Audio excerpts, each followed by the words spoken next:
Et c'est que des bandits d'un genre nouveau sont apparus depuis l'indépendance.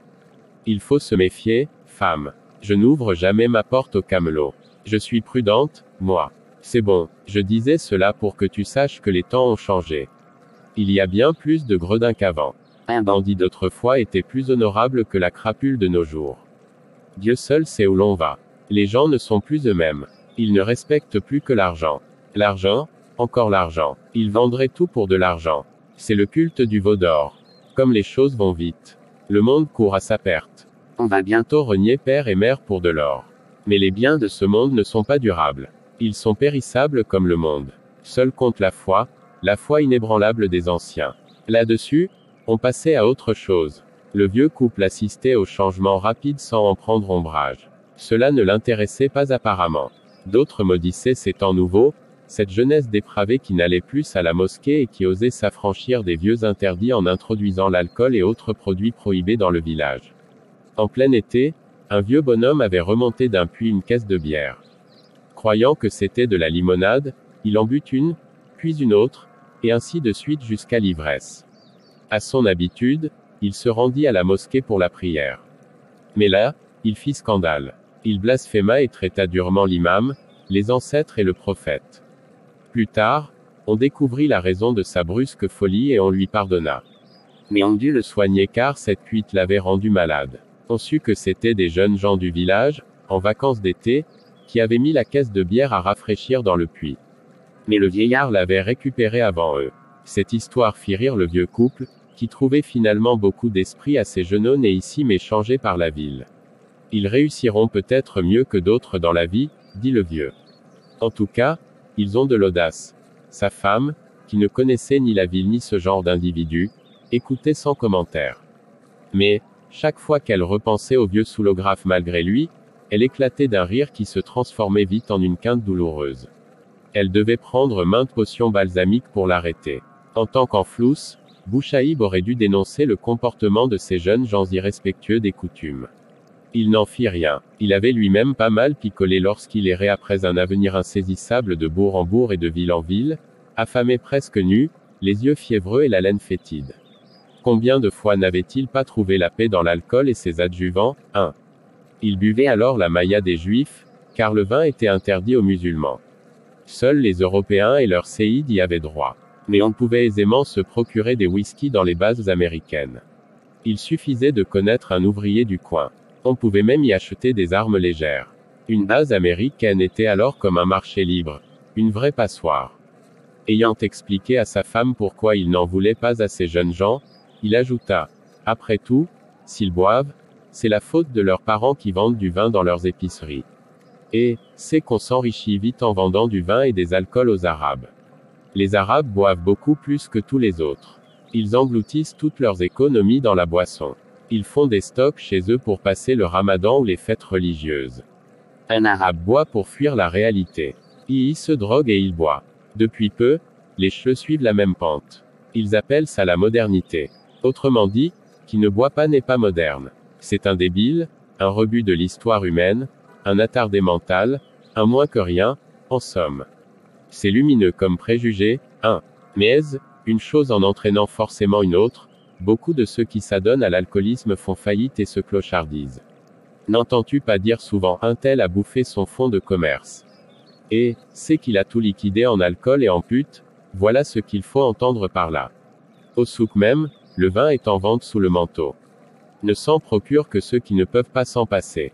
Cela se cache pour siffler leurs bouteilles. On ne les voit jamais dehors quand ils ont bu. Ils risqueraient 6 mois de prison pour ivresse publique. Aussi se terrent-ils comme des rats pour s'enivrer entre copains.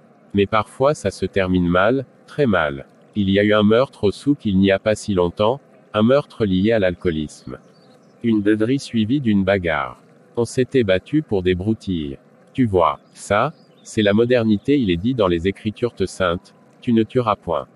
Mais l'homme n'en fait qu'à sa tête, il tue, il vole, il ment. Il tue parce qu'il a peur. Il a tout le temps peur de tout, y compris de lui-même. Au souk, il y a toujours eu des prostituées, ce n'est donc pas une nouveauté. Au village même, il y en a une ou deux. La plus connue, c'est la veuve Unetel. Le monde n'a jamais été propre. Alors, Tout ça ne t'alarme donc PPAS? Dit la vieille. Non. Pas du tout. Le temps est le principal acteur de l'histoire. Il modèle les uns et les autres selon ses caprices. Tu vois comme il change tout au fur et à mesure. Rien ne lui résiste, aucun être, aucune chose. Allah est le plus grand. Wa salam, j'ai remarqué que tu écrivais quelque chose. C'est quoi, Doc? Oh, de la poésie berbère. Mais tu n'es pas un raïs astérisque, tu n'as pas d'instrument de musique. Et, la poésie est en elle-même une musique. Elle n'a besoin que de ses propres rythmes, affirma le vieux. Et qu'est-ce que tu comptes faire de ces écrits? Oh, rien. Pourrais-tu m'en dire un? Une autre fois. Astérisque poète et chanteur berbère. Ils étaient une fois de plus sur la terrasse. L'été tirait presque à sa fin. Les moissons avaient été bonnes, la récolte des olives et des amandes aussi. Comme toujours, la vieille préparait son tagine pendant que le vieux fumait et sirotait du thé. Et, comme toujours en été, l'espace était splendide. Des milliards d'étoiles illuminaient le firmament. De temps à autre, une météorite fendait l'atmosphère en un trait rouge qui s'évanouissait rapidement. Dieu est en train de lapider le diable, disaient les anciens à la vue de ces phénomènes cosmiques. Bouchaïb ne croyait pas à cela. Il connaissait bien l'astronomie. Il avait lu tant et tant de livres qu'il eût écrit lui-même si le sort ne s'en était mêlé. Mais il ne regrettait rien. Ces poésies berbères qu'on lirait peut-être un jour étaient son unique plaisir. Mais qui s'occupait de la poésie berbère? Il écrivait donc pour lui-même, comme l'avaient fait certains FQIHS dont on découvre aujourd'hui seulement les œuvres poétiques. Mais c'étaient des soufis. Bouchaïb avait confié quelques copies de ses poèmes à l'imam de la Medersa, qui les avait lus et aussitôt rangés avec d'autres manuscrits dans sa bibliothèque.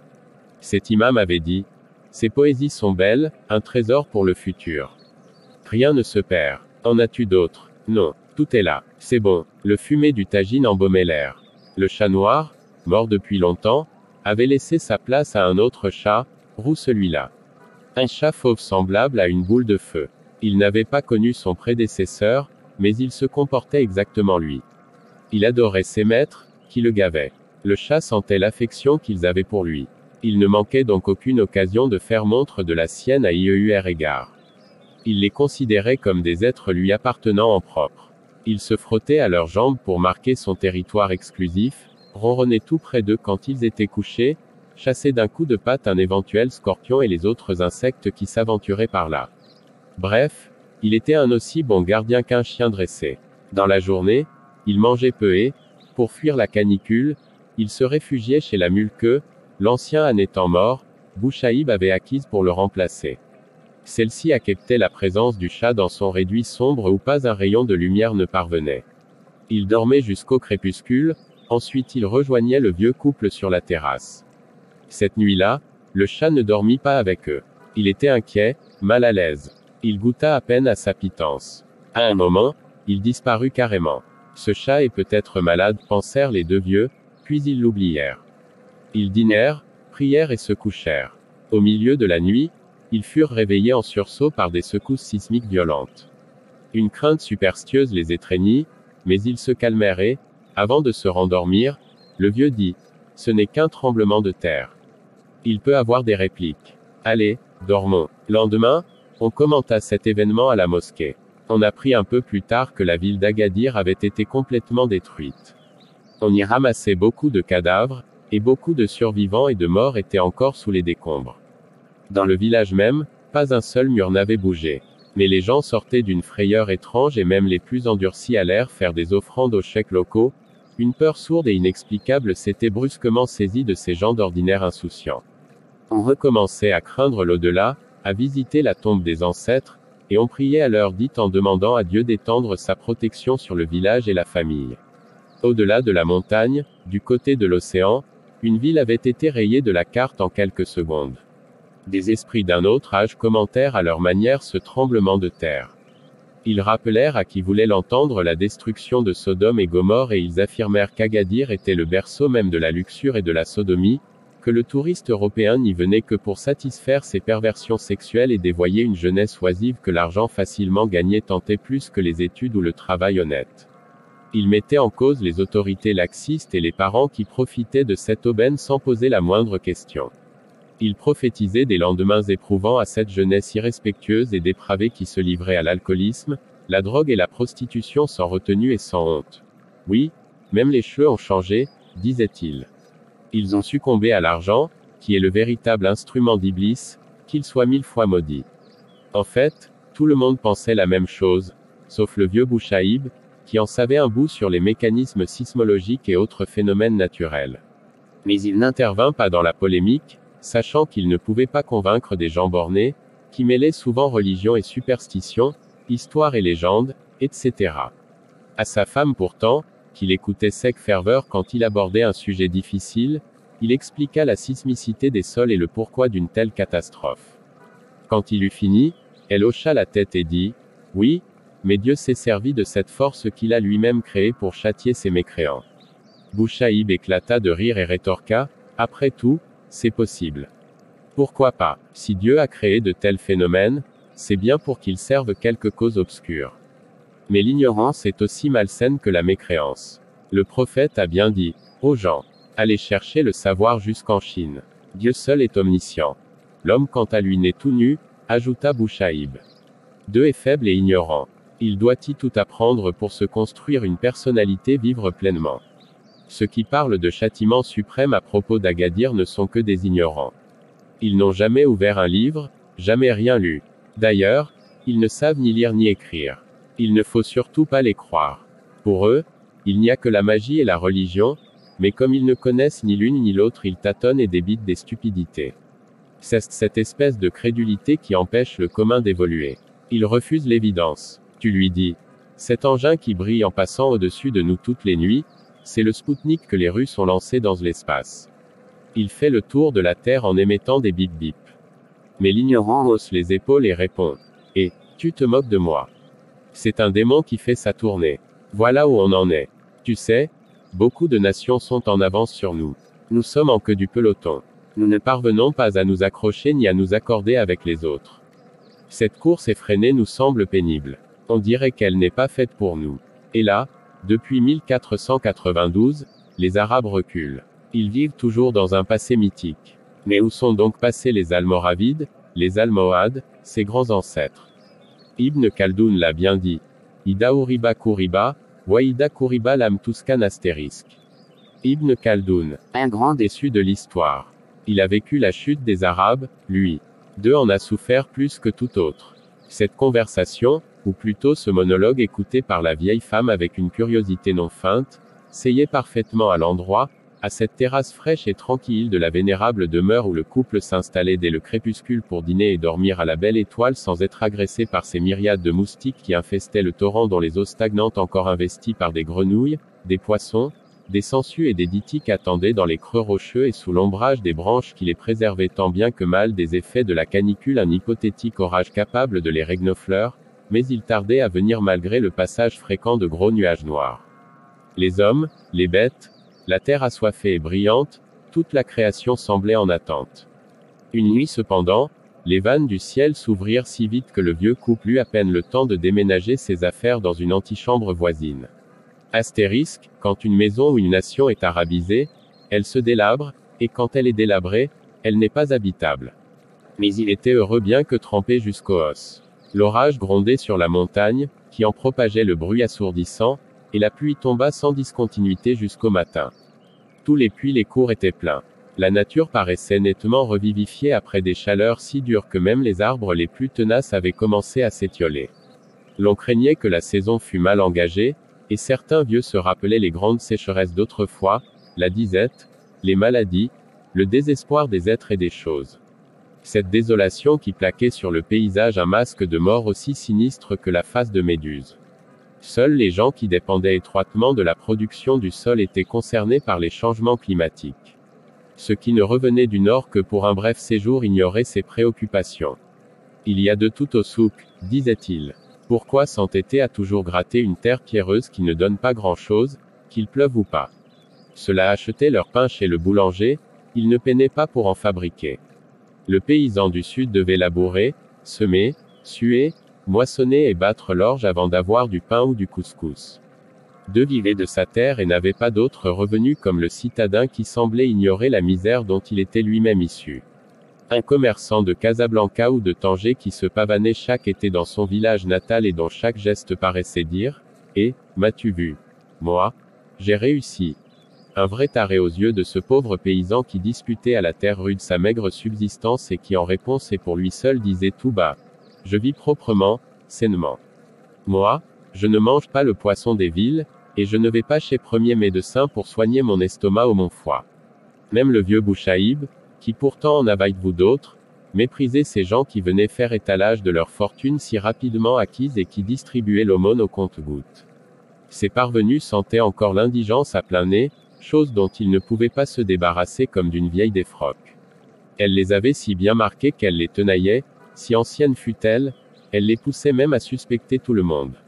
Aussi ne donnaient-ils jamais rien de bon cœur. Ils avaient peur de tout perdre et de retomber dans la misère de jadis. Ils se revoyaient pouilleux, en harde, se grattant jusqu'au sang en des jours qui se prolongeaient indéfiniment dans la clarté fauve du soleil, affamés, assoiffés et n'ayant d'autre ressource que la patience. Mioches sales, morveux et criards, engoncés dans une laine grossière mitée, 10 fois raccommodés, certains suçaient des boulettes de terre malgré les admonestations d'une mère ou d'une tante qui n'avait rien à leur donner, pas la moindre petite galette, et d'autres grignotaient n'importe quoi, même des bouts de bois. C'était presque la famine. L'angoisse taraudait les corps. On mourait vite. Chaque jour on enterrait des nourrissons, car les mamelles étaient sèches, tout comme la glèbe. Et le ciel, limpide, désespérément bleu, un défi à toute velléité de vie, à toute espérance. Voilà pourquoi ces parvenus qui connaissaient à présent le luxe étaient si près de leurs sous. Si les autres, ces paresseux, avaient fait la même expérience que nous serions tous égaux et nul ne serait obligé de nous regarder de travers, pensait-il. Tous les ans nous donnons la zakat et nous réglons nos impôts à l'État, c'est suffisant. Et le reste est pour nous et nos enfants. Que chacun s'assume, que diable. Nous ne sommes pas responsables des autres. Des autres, ces fainéants barbares qui nous égorgeraient bien s'ils le pouvaient. Ils n'ont qu'à travailler eux aussi. Le pays est si riche, il y en a pour tout le monde. Personne ne crève plus de faim comme autrefois. Quand on donne du pain aux mendiants, il vous toise avec mépris car ce qu'il veut, c'est de l'argent. Beaucoup de paresseux s'enrichissent de la sorte. La mendicité est devenue un métier, une affaire comme une autre qui tourne bien. Voyez, il y a partout des mendiants. Au feu rouge, dans premier café. Ils embêtent tout le monde. Avec eux, on est pas tranquille. Si on ne donne rien, on est copieusement insulté. C'est très lucratif. L'État n'a qu'à balayer cette racaille. Ça finit par gêner même les touristes. Il y en a assez de voir cette vermine souiller nos belles cités. Oui, on ne voit plus les mendiants dans les quartiers populaires, mais là où l'argent circule, en ville et même à l'entrée des banques. Et que dire de ces femmes qui louent des gamins à la journée pour mendier? Elles les droguent pour qu'ils ne pleurent pas. Certaines traînent avec elles 2 ou 3 gosses. Elles n'hésitent pas à entrer dans les bras, sachant qu'un type qui boit a forcément la fibre sentimentale sensible. Tantôt on donne, tantôt on ne donne pas. C'est une question d'humeur. Ainsi justifiait-il leur refus catégorique de distribuer l'aumône à tout bout de champ et à n'importe qui. Oui, reconnaissait-on, mais ici, au village, il n'y a pas de mendicité organisée. Il y a des pauvres pourtant qui ne tendent pas la main. Il faudrait les aider d'une façon ou d'une autre. Cela, nous les aidons. Chaque année ils perçoivent leur part de la zakat. Que veulent-ils de plus? Nous sommes pas l'État. Or seul l'État a les épaules assez robustes pour supporter ce poids considérable. Au fil des années, les villes grossissaient de l'apport d'une déruralisation accélérée consécutive aux mauvaises conditions climatiques ou tout simplement à l'appel irrésistible de la grande cité qui obnubilait une jeunesse rêveuse, la poussant à abandonner la terre natale pour courir après la fortune dans les faubourgs de ces mégapoles trépidantes. Et c'étaient ces jeunes gens-là qui devenaient des délinquants et des meurtriers car, ne trouvant aucun emploi et n'ayant appris aucun métier, ils devaient voler, agresser les autres et même tuer pour se nourrir. Tous se droguaient afin d'oublier qu'ils étaient de ce monde. D'autres s'enivraient à l'alcool à brûler, et les plus jeunes, qui n'avaient pas encore atteint l'adolescence, inhalaient des solvants et des colles fortes qui détruisaient irrémédiablement leurs neurones. Il y avait partout de ces enfants qui vivotaient dans les rues au milieu d'une population indifférente. Les communications allant très vite, le vieux Bouchaïb était bien sûr au courant de ce qui se passait dans les villes, mais il n'y remettrait pas les pieds pour tout l'or du monde. Malgré les changements intervenus au cours des années, Le village restait encore un coin de paradis où la tempête universelle ne parvenait pas à rompre cet équilibre immémorial qui semblait émaner des roches et imprégnait la conscience des hommes d'une foi en la vie plus forte que toute autre tentation. Seuls de jeunes écervelés, voulant imiter à tout prix leurs aînés, allaient se perdre ailleurs, abandonnant à la friche les terres qui les avaient nourris et vus grandir. L'ancienne solidarité n'existait plus depuis l'indépendance. Ils devaient se débrouiller tout seuls pour trouver un emploi. La plupart devenaient garçons de café, chasseurs d'hôtels. D'autres réussissaient à quitter le pays pour la France, la Belgique ou la Hollande. Cela revenait chaque année au volant d'une nouvelle voiture qu'ils revendaient à bas prix avant de repartir. En un mois de vacances fébriles, ils dépensaient toutes leurs économies. Les plus futés ne revenaient pas au pays, ils investissaient leur pécule dans le commerce. Les plus entreprenants s'étaient enrichis au fil des ans. D'aucuns avaient acquis des plantations d'agrumes facilement exportables dans les vallées du Souss. Ils revenaient parfois mais ils ne s'attardaient pas. Ils étaient devenus des hommes d'affaires, pas des immigrés ordinaires. Après des années d'usine, ils avaient réussi à voler de leurs propres ailes, et ce, bien avant les années de récession et de chômage qui laissaient la majorité des expatriés dans un état de désespoir sans bornes. Incapables de se recycler, ils dépendaient entièrement de l'assistanat, des allocations familiales et autres aides ponctuelles que les mairies allouaient aux familles pléthoriques. Ils étaient passés du tiers-monde au quart-monde sans même s'en rendre compte. Condamnés à subir leur déchéance en Europe, ils ne pouvaient plus revenir au pays d'où ils étaient partis un beau matin plein d'espérance et rêvant d'un avenir doré où tout serait facile vu qu'ils gagneraient des sommes colossales, pensaient-ils. Mais, les années passant sans rien apporter d'autre qu'une misère à peine déguisée, ils durent déchanter et oublier pourquoi ils s'étaient exilés. Leurs enfants, incultes comme eux, rééditèrent le même topo en l'amplifiant. Ils constituaient désormais l'essentiel de la population délinquante et carcérale des pays d'Europe, car le trafic de stupéfiants et le vol étaient le seul métier où ils excellaient. Un métier à la portée des exclus de la société industrielle, qui rejetait ces indésirables en des banlieues surpeuplées, dangereuses et sinistres. Ces enfants nés en Europe sont les pires qui soient, dit le vieux Bouchaïb. Ils ne respectent même pas les morts. J'en ai vu une bande qui profanait les tombes. Ils ne parlent même pas notre langue. Qu'est-ce que je pourrais bien leur dire? Parler à leur père. Je n'ai plus le temps de m'occuper de ça. D'ailleurs, je suis blasé et fatigué. Que ces garnements tombent donc un jour sur une de ces vipères noires qui infestent les tertres et on rira bien. De paraît qu'on ne survit pas plus d'une heure à leur morsure. Mais ils ne font pas que cela, dit la vieille. Ils saccagent aussi les cultures du côté de la rivière. Et que font donc les propriétaires? Ils ont porté plainte. Le père paiera sûrement une amende. Tu connais leur père. Je l'ai connu tout mioche. C'était alors un bon petit gars. Mais ses enfants, ce ne sont pas ses enfants vu qu'ils sont nés en France. Ils ressemblent à tous les voyous du monde. Tu vois, les parents n'ont plus aucun pouvoir sur leur progéniture. Dieu nous préserve de ces diablotins, dit la vieille. Nous ne risquons plus rien, nous autres. Nous avons mieux vécu que ces parents qui ont semé à tout va sans savoir où cela pourrait les mener. Beaucoup s'en sont mordus les doigts. N'a pas une bonne progéniture qui veut. Allons chercher les petits os des vieux, ont dit ces chenapans en courant dans le cimetière et en donnant des coups de pied dans les tertres. J'ai jamais vu. Ils n'ont même pas peur de la mort, et encore moins de ses symboles. Ils se conduisent tout à fait comme des charognards. Je me demande ce qu'on leur apprend là-bas dans les écoles. Cette bande d'enfants venus de France pour seulement un mois de vacances et pour connaître le village de leur père était mal vue par les autochtones. Elle était turbulente et ne comprenait pas l'idiome local. Il n'y avait entre ces gamins et les gens aucune communication. En outre, ils causaient des déprédations au préjudice cultivateurs. Ils arrachaient des fruits, des tomates, des aubergines sans aucun discernement, et ils emportaient cela comme un butin de guerre. Les âgés avaient à peine 14 ans, c'était lui le meneur. Je connais la tombe à grand-mère. Allons-y, je prendrai un petit os comme ça, il montra son pouce comme souvenir. Je le mettrai dans un tube de verre comme une relique. J'ai déjà vu ça dans les églises. Ils se rendirent donc au cimetière et ils se mirent aussitôt à gratter les tertres avec des bouts de bois. À ce moment-là, le vieux Bouchaïb passait dans les parages. Ils le regardèrent effrontément sans cesser de fouiller. Le vieux les maudit 100 fois, lui que le nom seul du cimetière effrayait lorsqu'il était enfant. Ne s'arrêta pas et ne leur dit rien. D'ailleurs, il parlait une langue étrangère. Une langue qu'il comprenait à peine. Une langue de démon sans doute. Ça n'était pas le français qu'il avait baragouiné à la caserne ni celui parlé par les épiciers de Casablanca.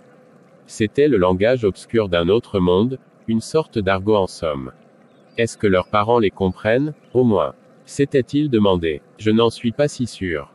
Et l'hiver commença par des rafales de vent qui balayaient la vallée avec une violence telle que certains palmiers légendaires furent abattus comme des fétus de paille.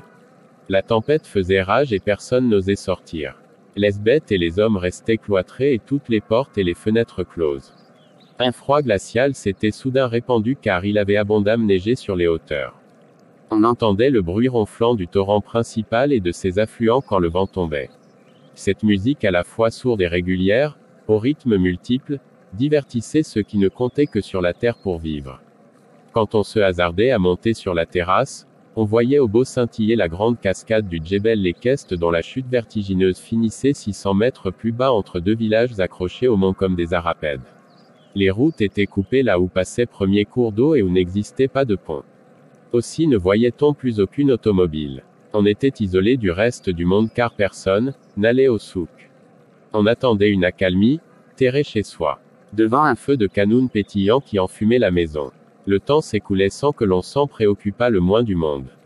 Comme la tourmente ne durait guère plus de quelques jours, on préférait rester bloqué, bien à l'abri, plutôt que d'aller se risquer à l'extérieur. Beaucoup d'imprudents avaient perdu la vie de cette manière. Certains d'avoir bravé le torrent en crue. D'autres furent assommés par la chute d'un arbre ou d'une grosse pierre. On était constamment en danger au dehors lorsque la nature se déchaînait et qu'un flot diluvien emportait tout sur son passage, animaux égarés, mais jamais d'animaux sauvages, arbustes déracinés, etc. Chez soi, on se vêtait chaudement et on se chauffait à un grand feu de bois qu'on entretenait régulièrement. On se racontait des histoires, on mangeait et on dormait. On se reposait ainsi pour mieux affronter les fatigues à venir, car il y aurait la terre à travailler, le fumier à sortir et bien d'autres besognes. C'est trop enfumé ici, dit le vieux. Le soupirail est ouvert dans la noix l'astérisque mais le vent rabat la fumée, répondit la vieille. La mosquée me manque, dit le vieux. Le pauvre FQIH est tout seul sans doute, mais on doit lui porter sa nourriture par tous les temps, c'est une obligation. Il n'est pas à plaindre. Il a droit à 4 repas par jour, petit déjeuner, goûter et dîner. Qui dit mieux, et qui de nous autres dévore autant de nourriture? C'est une tradition, le FQIH doit être choyé plus que tout autre, affirma le vieux. Au moins le nôtre est un type bien. Tu parles du nouveau. Oui, il est encore à l'essai. Au fait, le vieux a pris sa retraite. Astérisque cuisine berbère traditionnelle.